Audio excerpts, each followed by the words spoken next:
Hello everyone and welcome back to another instalment of the Warwick F1 Show. It is almost over with the summer break. It seems like we haven't had an F1 race in a while, but finally we have Zandvoort coming up in just a few days' time. And that means we've only got a limited amount of time to get in with our review of the first half of the season. We've already done part one of our sort of halfway season review where we reacted to some of our favourite moments sent in by our society. If you haven't listened to that episode already, then you should certainly go and check that out after listening to this one. But here we are going to be doing the second part of that, where we have got our society to send in some of their predictions for the remainder of the 2024 season. And so we're going to be reacting through those today. I'm your host, Callum Hodge, and I am joined once again by Chinmay and Katch. How are you guys doing? Are you looking forward to the race in Zandvoort in a few days' time? It feels like we haven't had an F1 race in ages, frankly, doesn't it? Yeah, it should be pretty good. I'm kind of excited because I have a feeling we have no idea who will actually win. My prediction is Max will obviously win Zandvoort, but from that point onwards, I think it's fair game between at least 6 drivers, so I'm excited to get it up and rolling again. We've had 7 different race winners for the 2024 season so far, and we can expect to maybe even get a freak win to get an 8th in there somewhere, or maybe, obviously we're still waiting on Perez to get his first win of 2024 as well. But yes, you're right, I think it would be quite nice to maybe see a Zandvoort winner, which isn't Verstappen, for a bit of a change. But obviously he'll be a great contender in that race and wanting to win his home race. But we'll jump straight into our predictions. So the society predictions, I should say, for the remainder of the 2024 season. Now, looking through these predictions that people had sent in, thank you for everyone who did send in their predictions, by the way. There was a common theme, which was Perez. A lot of predictions about Perez, and I can kind of see why, because his actions and what he's able to achieve, or lack of what he's able to achieve in these next few races, is going to dictate a lot. Obviously, his own seat, and whether he has a seat at Red Bull or even in F1 at all for seasons to come. But also he has a big stake in Red Bull's position in the Constructors' Championship as well. So a lot of it does come down to him, and he's going to be one of those drivers, I think, to watch for the last part of the 2024 season. So our first prediction is that someone who's very pessimistic, it seems, about Perez's performance, is that Verstappen will finish with 3 times as many points as Perez. That would be that. It's quite a high number. If that happened, that would be, judging how many points Perez is already on, because obviously he's not doing very well, but he's still 7th in the Constructors' Championship and sitting on 131 points. 7th is embarrassing, though. I can't lie. 7th is embarrassing. Oh yes, 100%. He's going to look to turn that around when you're. And just the sheer amount of points that he's off of his teammates. So currently Verstappen is over double the amount of points of Perez. He's on 277 points and Perez is on 131. I'd say maybe 3 times as many is a bit far-fetched. If that were to happen, DNF a lot. Yes, yeah, it would be a case of him not scoring any points whatsoever. And also, I mean, maybe we'd have the case for that last year when Verstappen was so dominant, but obviously he's certainly not going to be getting 25, 26 points with the fastest lap every single race like we might expect him to last year. He is going to be challenged for that as well. So I think, yeah, maybe 3 times as many points is a little far-fetched. But how many? Okay, so we know that that's maybe a little bit far-fetched, but what for you guys would be, what's the threshold that Perez needs to meet, maybe to keep his seat or to seem like he's recovered quite well at the moment? He's currently 146 points off of his teammate. That's got to be probably the biggest, the biggest, it will obviously be the biggest deficit of all the teams there, but obviously that's because Verstappen has the most amount of points in the Drivers' Championship. So what would be a good recovery for Perez? Would it be to get that maybe within 100 points? I think maybe within 100 points is, you could class it as a reasonably good second half of the season. Obviously, we know that the first half of the season for him has been a complete write-off pretty much. Now he's sitting in 7th in the Constructors' Championship. But if he could get that down to 100 points, would we say that was a good recovery from him and maybe would warrant him keeping his seat? I'll probably say, yeah, that's probably quite good, but to make up 46 points to make it over 40 points on Verstappen. Yeah, so we've got, hang on a minute, we've got, how many races have we got left? We've got 1, 2, 3, 4, 5, 6. We've got 10 races left to make up 44 points. So I mean, we have got a few street circuits coming up, and we know Perez likes his street circuits, and actually we've got another prediction. He liked his street circuits 2 years ago. You don't like him anymore. Yeah, he was still awful in Singapore. Points would be very good on Verstappen as well, because we can't expect him to beat Verstappen in any measure of like a season long. But that's not what he's there for ultimately. So it's constructors. I think I would say, if I'm thinking from Red Bull, right, they will lose the constructors no matter what. I think, because there's no way they'll. With the form, if we continue current form, they're not going to win the You think that's definite, that they are going to lose the I think that's 90%, yes. Okay. That's bold. I don't even think it's that bold. I just think it's going to happen. But anyway, Perez, he needs 100 points and sure, keep the seat, whatever, because they don't have a direct replacement, because unless they bring in Liam Lawson, because Ricciardo won't go up, I don't think. But what I've just seen is that the largest points gap between two teammates was in 2012 between Massa and Alonso, I believe, which had 139. I can see him beating that. I can see a new record. 100%. Yeah, that is possible. I think that's a definite at this point, because that points gap is going to get even bigger at this point. Obviously, I don't think it's going to go triple the amount of points between them, but I can probably give a far-fetched shot for 200 points deficit. Well, he's already exceeding that points deficit at the moment, and we're only halfway through the season. That's how ridiculous this golf performance has been between Verstappen and Perez. And again, it's not even like Verstappen's been wildly dominant this season. He hasn't. We've had 7 different race winners in 2024. McLaren have been amazing. Mercedes have been amazing. So I guess it shows, I mean, obviously we've talked for days on this podcast about what we think of Perez this season, but I think certainly if he can maybe avoid that record of the biggest points gap, that would be something else, because that means that he's beaten Verstappen on points in the second half of the season to avoid that, essentially. So, and I think realistically it would be unreasonable to expect that Verstappen, that Perez is going to beat Verstappen on points in the second half of the season.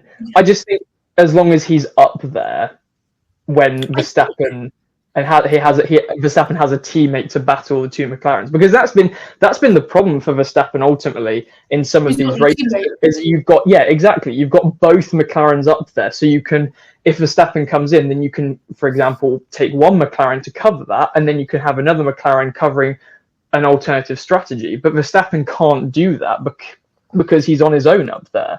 So, yeah. I think the difference, what will determine the Perez point gap thing, will also be Max's driving style, because he's now, like you mentioned, there's both McLarens that are up there, and both Mercedes are doing really well right now. I don't think Mercedes will drop off form. So if Max does an Austria, for example, and becomes a bit aggressive, then maybe the points gap will get closer purely because Max's fighting is causing him incidents. I don't expect that to happen. I think 3 World Championships in, he should have matured a little bit. But, yeah. But we said that going into Austria. Then Austria happened. I'm trying to be nice to the guy. Give me a break. I'm trying to be nice. No, fair enough. He is, like you say, he is a 3-time world champion. So it's not like we can just, like, completely been off his Perez needs to talent. qualify, though. He needs to actually learn to qualify. Because Yes, that has been a lot of his problem. He's the amount of Q. I don't have a numbers on me, but the amount of Q1 outs that he's had this season have been really poor, haven't they? Yes. It's more exciting. It's not exciting, but it's more surprising to see Perez in Q3. Yeah, no, it has been. I think Chinmay, we definitely had a predictions on that didn't we? Where it was like 2-point prediction, Perez gets to Q3 or something. It's got to that stage now, hasn't it? Wow. Where the fact that honestly, how this is one of the few times I'm actually surprised Red Bull did not do one of their mid-season sackings, because the fact, especially we saw last year when they booted De Vries after 10 races, where he did. I do feel this is arguably worse right now with Perez's. Yeah, I do agree. They really should have made the change, I think. But maybe because the rumours was 150 point difference. The rumour was in the contract. It was at first it was 100. Maybe it's 150 points to terminate the contract. I have no idea. Maybe I feel. Yeah, go on, Chinmay. Yeah, to be fair, the whole contract situation it's all Twitter rumors. No one knows what the actual official stuff is. So could have started from someone in their bedroom just tweeting random nonsense. So we're not too sure, but it's possible. I think the choice to not bin off Perez halfway through the season is more because there's a lack of replacements. Personally, Ricciardo's not up to standard. I'd say the only potential would be Tsunoda, but they obviously, with him renewing his contract at AlphaTauri, they obviously think that he's not ready either. Liam Lawson is obviously not has had barely any experience in F1, so I'd say it's more a lack of options really, and not wanting to rush someone into that seat. But but Red Bull have to be looking at some other options now during the second half of this season, because it's certainly not looking well. And I think in all other situations where Gasly and Albon have been removed from that seat, from purely the driver in the second seat, this is probably the worst situation, I would say, compared to Albon and Gasly. It's just that Perez has been lucky to stay because there's a lack of other options available. That's what I would say personally, as to why they haven't given him the boot halfway through the season. But and money, and Mexican money. And the Mexican money. Money is king, as we know. That will be a factor. But yeah, I think the lack of confidence is 100% the reason. Yeah. So Perez's actual driving ability, we've put down to at least a third in the priority of Red Bull, I'd say, in that decision. The second prediction is very similar on the lines of Perez. This person sent in thinks that Perez will win in Baku, which I think if he is going to win a race this season, which I don't think is very far-fetched still. I still think he has that potential to turn up on the day, I like to think. I was a very big Perez fan before I had my doubts this season, but I think it is going to be a street circuit where he is going to regain and get a bit of confidence back. So Azerbaijan is obviously a big contender for that. He's won there before. We've obviously got Singapore coming up as well, and we've got things like Qatar and Las Vegas. So do we think that we might see a win from Perez by the end of the season? Maybe. I think the only one would be Azerbaijan, because Singapore, the car was very poor last year. The Red Bull did not work last year at all. So unless they fix those issues, I can't see Red Bull winning Singapore. And the rest of them, Max would just, sure, the Red Bull would be good, but it would be Max. You can't. Yes, it'll be more a factor of whether Verstappen gets on well, or maybe he gets unlucky with reliability, or maybe also penalties, because that's the thing. He's already had to take one engine penalty, I believe, because he had the 10th-place grid penalty. So he's already had to take one. I can see him having to take another one in the second part of the season. Because correct me if I'm wrong, when Perez won before, that was when, wasn't it both Hamilton and Verstappen DNF'd? Hamilton left the button on for too long, whatever the hell that was about, and Verstappen, the Baku one, and that's why he won. That was in 2021. So yeah, it'll be more a factor of not him beating Verstappen on pure pace, I would say. Yeah, I think we should see. Maybe this is because we haven't had racing for a few weeks that we're a bit delusional in thinking that Perez could win a race. But he pretty should. Maybe we'll go to Zandvoort, realise, oh wait, this is Sergio Perez in 2024, and be like, now we're good. Yeah, I think our expectations will be diminished by Q1, as we've already established. So, yeah, I suppose we'll have to see. If Perez doesn't win a race, there is no way he can keep that seat. I'm sorry, that is ridiculous. He has to win it. Let's say the points gap is still like 100 or less. He should have won a race, right? I'm not sure, but maybe the car actually isn't up to, like, the Red Bull car actually isn't up to standard. And as we've said, it's more Verstappen just dragging them through the mire at this stage. And so is it...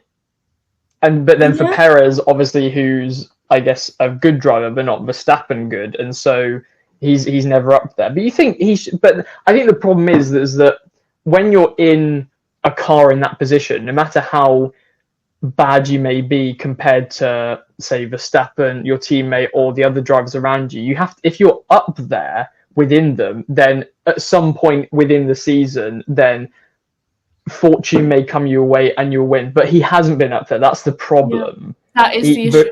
Partly because of his qualifying, but also just because of his pure pace has been not very good in the race. And so, yeah. But I think from the Red Bull perspective, I just think, sure, let's say the Red Bull car is not as good as it was, which is a complete fact. It's not as strong as it was in previous seasons gone, and it's Max dragging it through.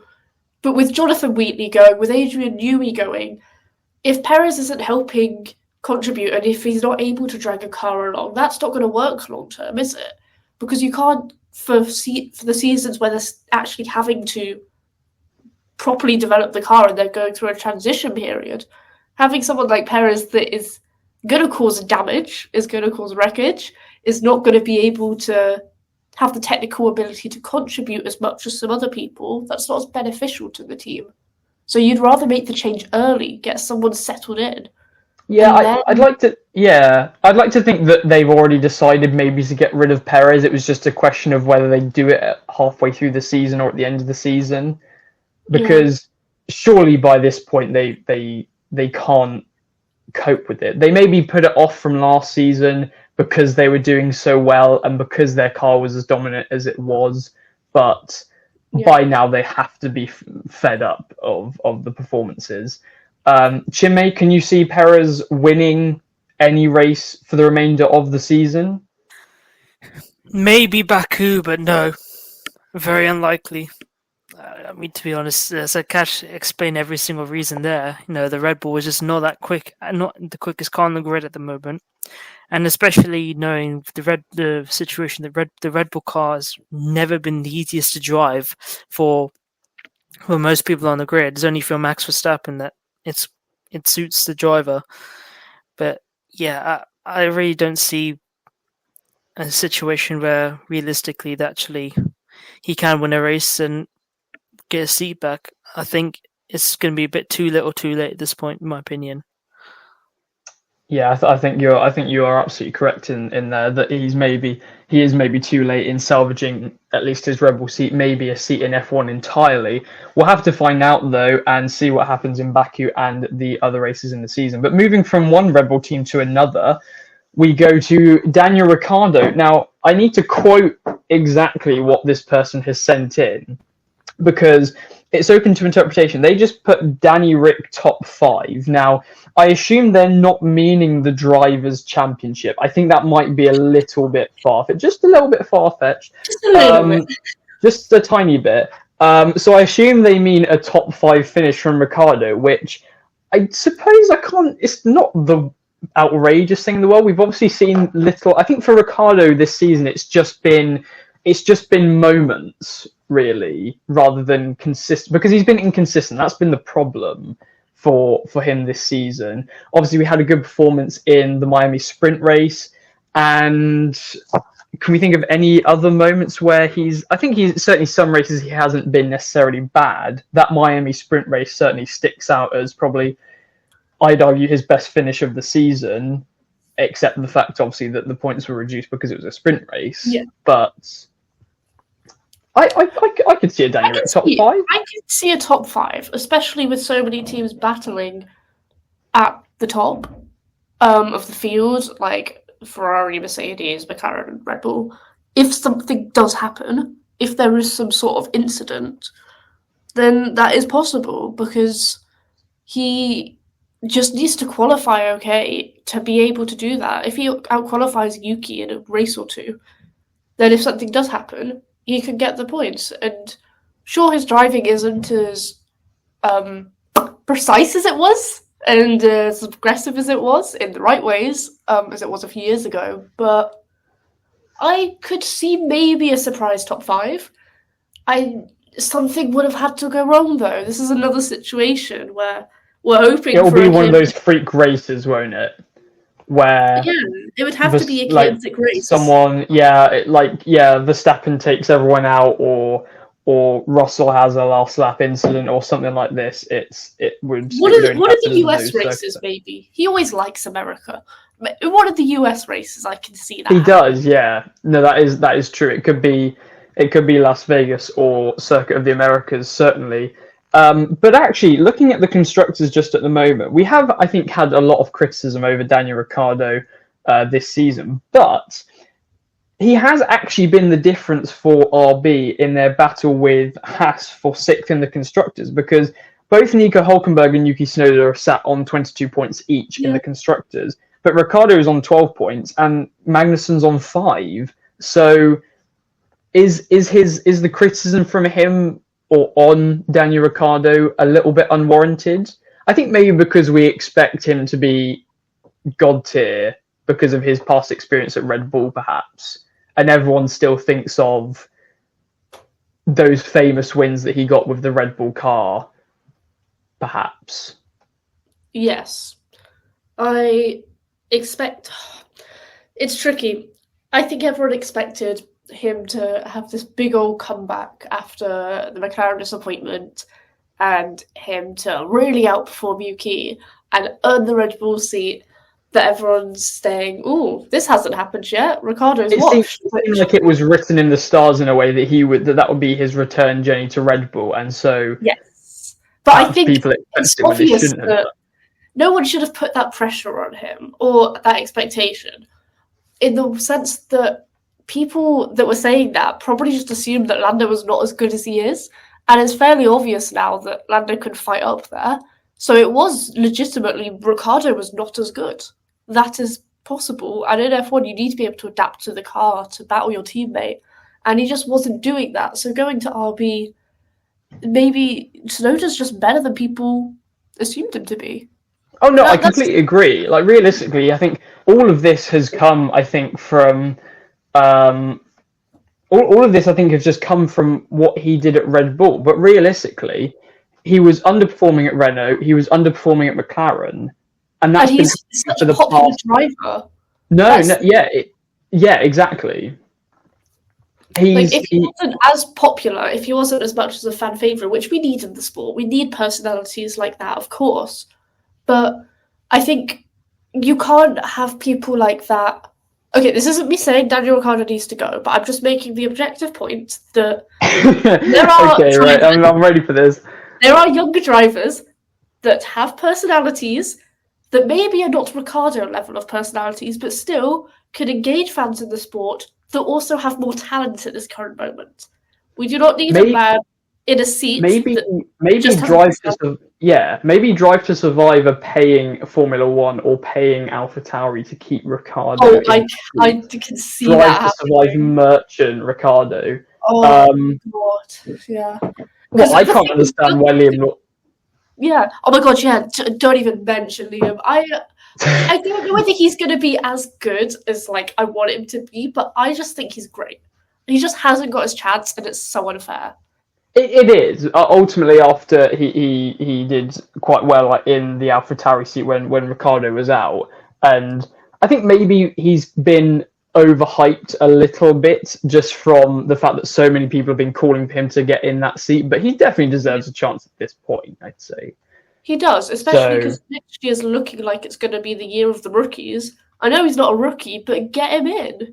Like, no, I completely agree, and I think at this point you may as well put Liam Lawson, especially for Red Bull as well, when they're looking for a second driver. You may as well put another young driver in there who has the potential to drive for Red Bull at one point.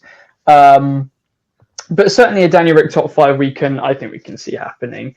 The next point is Chinmay. I think we'll come to you first on this. We haven't talked at all really about Sauber this season. They've just been nowhere really. I think it's obviously been such a disappointing season for them. They sit on dead 0 points in the constructors, and so our prediction is just Sauber score points, which is quite it's depressing, I think, for Sauber that we're even making that prediction. Surely we've got to think that Sauber will be up there at 1 point, right? Can they really go all season with 0 points? I think Williams were the last team to do that in, what was it, the toothpaste car, whenever that was. Realistically, I don't see Sauber scoring any points, because especially pure performance-wise, the upgrades haven't worked. The actual race strategies have not been too good. Obviously, yes, it's missing. The pits has been horrendous. The drivers, I don't think, have had really good seasons as well. I mean, obviously, a lot of it is to do with the car. Unless things have got to really go their way in order for things to actually get into place. So unless there's like a Singapore 2022 when everyone has a horrendous race, or there's like pile-ups, or everyone is spinning out control on a really wet track. Unless something really fortunate happens, I don't think so they can really push for points, especially with rounds made. Obviously, it seems like the car has been. I mean, we don't need to talk much about the car. We can just say it's shocking. But I think with the drivers, it's hard to criticize. I think the drivers, when a bit like Alpine in a way, where I remember we were saying a while ago near the start of the season, where you can't really judge either of them, or you wouldn't really be prepared to replace either of them. Obviously, Alpine disagreed in the end, but you wouldn't be prepared to ditch either of them because they haven't had the car to show what their talent is, or to show their lack of talent rather. So I think it's difficult. But then also I think you haven't really got that one driver in the team, which a lot of teams have, like Albon for Williams, or like Alonso for Aston Martin, where you feel that they can really go in and put the performance in every single race. Joe, I just don't think has ever really been that up to standard. Obviously, he's been a rookie. I think, is this his second season in F1? So this is his third season. Third season? This is his third season, I believe, in F1. He's been in longer than Logan Sargent. That is ridiculous. I'm pretty sure that is a crime. I do have a bit of hot take here. Oh, okay. Go on. I do think Joe has been the worst driver this season. I don't think that's a hot take. I think that's a valid take. That's just an opinion. Yeah, that's fine. Yeah, the thing is, everyone talks about Logan Sargent, but Williams just has had a lot more media attention this year. Genuinely, I do think the worst driver this career has comfortably been Zhou Guanyu. No disrespect to him, but I just don't think he's good enough to be in Formula One. I think. When you go on. I just want to say, I would compare him. Was it Giovinazzi that was in there alongside Raikkonen? Yeah. Giovinazzi was given 3 years, I believe, and it was Monza. I remember him crashing out, and it was like, right, that's the point where I think it flipped for him. Like, he was doing okay, he was fairly back of the grid, but he was there, and sure. I would compare Zhou to that situation where he's not really been there. It's kind of back of the grid, but he's gone under the radar as not very great for the past few years. Yeah. And with Hülkenberg coming in, they have to make a change. I feel like they have to change both. Unless Bottas is really committed, because his technical knowledge is great. But unless he's really committed for the next 2 years, maybe get someone new in alongside Hulkenberg. I mean, now that I think about it, that lineup of Raikkonen and Giovinazzi is very similar to the lineup we have at the moment at Sauber. You've got one driver who is kind of past their best and is past the peak of their career, and they're just there for the lulls. And then you've got another driver who's just there, and that's it. And I think I can't say much about Zhou Guanyu. He's just there. He's not doing much, really. I think he's barely received any media attention whatsoever, and he hasn't really been lighting up the grid. I think in a way because the Sauber car has been so bad, and so the media attention has been more on Sauber as a team and how they've been underperforming, but that means that his driving itself hasn't received much attention because it's not outrageous. It's not like Ricciardo, where maybe he's a very famous driver already, or he should be performing more judging how good his car is, but he's obviously fallen back. It's just been, Sauber's been bad, Joe's been bad, but no one is framing a lot of it on Joe. But I still think that part about it being his third season, I can't believe that. I thought he could still be a rookie this season for all I know. Like I can't keep track. I haven't been keeping track of him really as a driver. Because Oscar and Logan came in the same year 2 years ago, and Joe came in. Damn, Oscar Piastri has been in for less time than Zhou Guanyu. That is outrageous. Wow. Yep, that's Joe. That's the Sauber outfit at the moment. It's going really well. I think we need someone. I think they're going to be looking for someone else to go alongside Nico Hulkenberg. I can't see them keeping either of them really. Bottas, he's not really a long-term solution, and you've already got your maybe older, experienced driver in Nico Hulkenberg. So I think you need more of a younger and up-and-coming driver that's not Zhou Guanyu. Well, I said up-and-coming, so that rules that out. But so I think they're going to want to change that up for Audi in 2026. But yeah, unless that happens, and unless anyone else has anything to say, we'll move on from that one. I got to say, Chinmay, when you were saying hot take, I was expecting so much more outrageous than that. That was.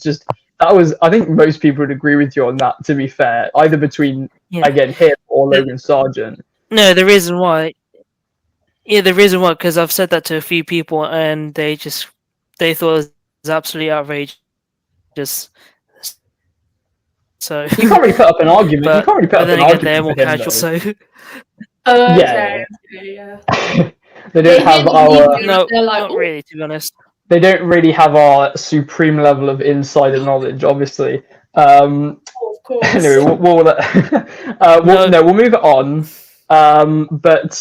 So our next one, which is, I think, very much debatable, is that Mercedes are going to overtake Ferrari in the Constructors' Championship. Okay. Thoughts? Let me get up my Constructors' Championship table.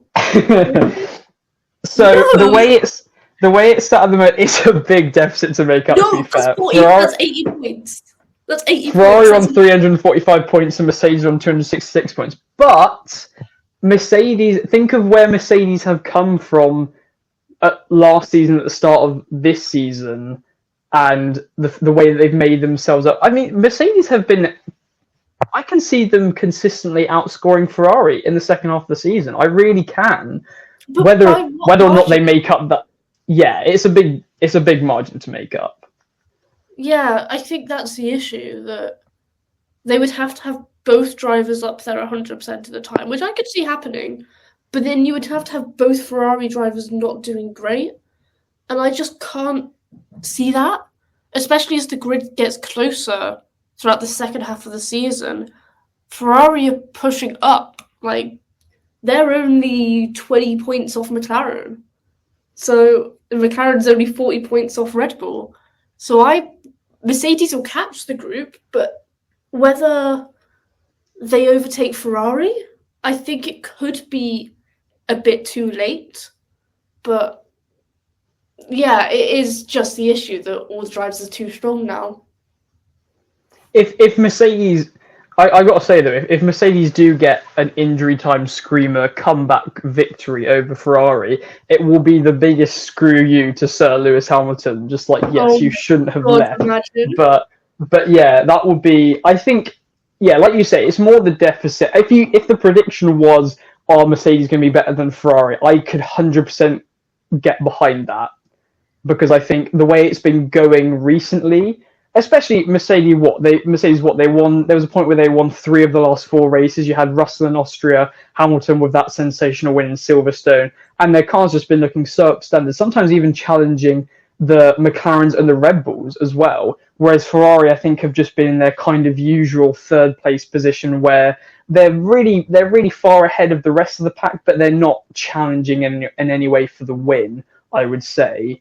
And so I think Mercedes are definitely going to be better than Ferrari in the second half of the season. Whether they can make up a 79 points deficit I've just done a bit something else.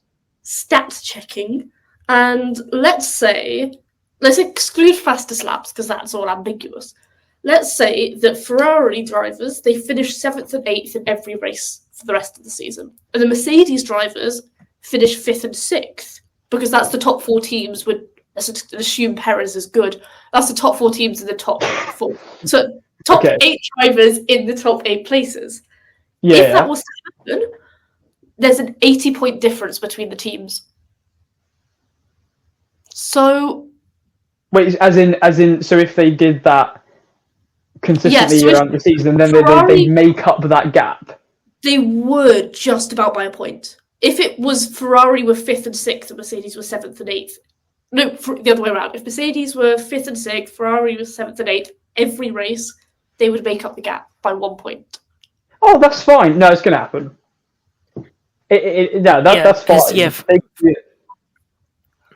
I mean, obviously, Ferrari won't finish 7th and 8th. Go on, Chinmay.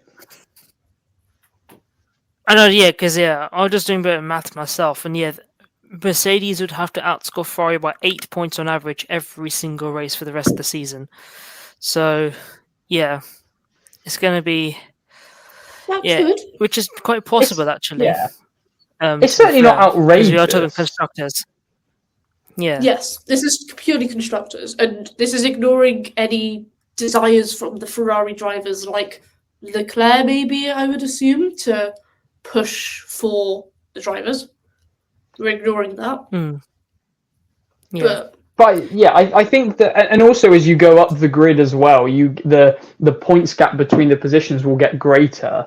So, and we can certainly expect Mercedes to be somewhere within those top 4 positions, I'd say, in race. I think certainly in when we've done our predictions, Chinmay, we've had at least one Mercedes in our top 5 for the last few races.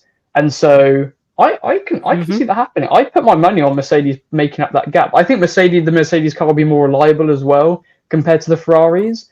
I wouldn't put my money on it, but I would say it's plausible. I reckon there could be a single-digit gap between the 2 teams by the end of the season if the current momentum continues. So, yeah, it's going to be... I think it will be a close one. Just how close? It will come down to the wire. Yes, and it depends if any teams bring any late season upgrades that work as well. So it also depends on the budget they've got left for the season and when they start. Didn't Mercedes bring an upgraded floor and then remove the upgraded floor because it didn't work? Something like that, yeah. Yeah. So did they trial that in Austria? Was it? Yes. Maybe. No, it wouldn't have been because that's when George won the race. So no, I don't think they won it with an upgraded thing. Yeah. Okay. Well, I think for like you say, it was just for one of the drivers on one of the races or something like that. But yeah. That means that they are still thinking about upgraded stuff. Well, even McLaren have said they might bring a small upgrade. So it's getting tight. Every team needs to do something. In conjunction with our next prediction, I think we're going to have quick fire yes or no answers from both of you here. Red Bull 3rd in constructors. No. Oh, It depends on the Ferrari thing. If you ask yourself, can Ferrari actually make up what for them is 50. a 60-point gap, 63-point gap on Red Bull, that is a tall ask. No, that's not happening. Not with Verstappen. Yeah, okay. With Verstappen being a sensible person with that asterisk, no. I think it's even I could see with Verstappen. Again, Verstappen is the difference with that team, obviously. And I think even with some angry moments here and there, I think Red Bull will be safely in the top two, but obviously they won't be worrying about dropping back to third. They'll be focusing on McLaren. And we'll quickly do our last one as well. Just now turning to the Drivers' Championship. Oscar Piastri finishes third in the Drivers' Championship. Yes. I think I can see that happening. Yeah. Yep. He's only currently 10 points behind Charles Leclerc, which I don't know what the gap was earlier on the season, but I remember we were talking that Piastri kind of had a little bit of a dip in form, and so the gap would have been a lot greater than that. And I think that can easily happen. I can see Piastri winning another race or two. It depends on how close the Lando Max battle is. If it gets to in 4 races time, I'll give us 4 races, right? Which is, where is that? Singapore. Yeah. So let's say between Singapore and the US, there is like a month break. If Lando is possibly going to catch, Oscar won't get third because they will do whatever it takes to prioritize Lando, I would see. Because at that point, the constructors would be wound up, roughly. That I can see them, Oscar's points dropping off, him dropping to 4th or 5th, in order to get Lando that championship. I mean, to be fair, if we know something about McLaren for the first half of the season, it's that they can't get 2 drivers up there. They prioritise one and then just screw over the other. So, yeah, that will be... Obviously, yes, they will try and prioritise Lando, and I think that is a sensible decision if the gap does close. I'm not sure the gap will close for the Drivers' Championship. I think for McLaren, the focus will be on... Obviously, the focus will be in the Constructors' Championship, and so they'll try and benefit both drivers as best they can. But I think certainly for Piastri to be up there, I think he'll put in some great performances for the rest of the season. And yeah, another win is possible, I think. I certainly could see another win from him, judging how close it's been this season, and if he can carry through the form that he had in Belgium through the summer break to Netherlands and beyond. I certainly could see him up there. I mean, before the summer break, I thought he was better than Norris, which is a tall order in itself. So, yeah, I think I do truly rate Piastri, and I can see that. I'm staying quiet on that opinion. Why? You wouldn't say that he was better than Norris? No. Okay. It's start biased. That view is start biased, but yes, yeah. I'm not saying all season. I think Norris has been better all season, but I think just in the few races leading up to it. But I suppose we could maybe debate that for an hour and just get more engrossed in our own opinions. So I think that it's not worth it. It's maybe better to leave that out of.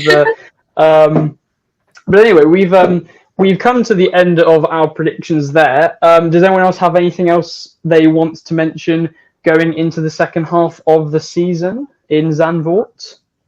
It's going to be a good one. I think it's going to be a good second half of the season. Certainly if we can get the same amount of race winners, the same battles that we've had in places like Silverstone, Austria, I think so.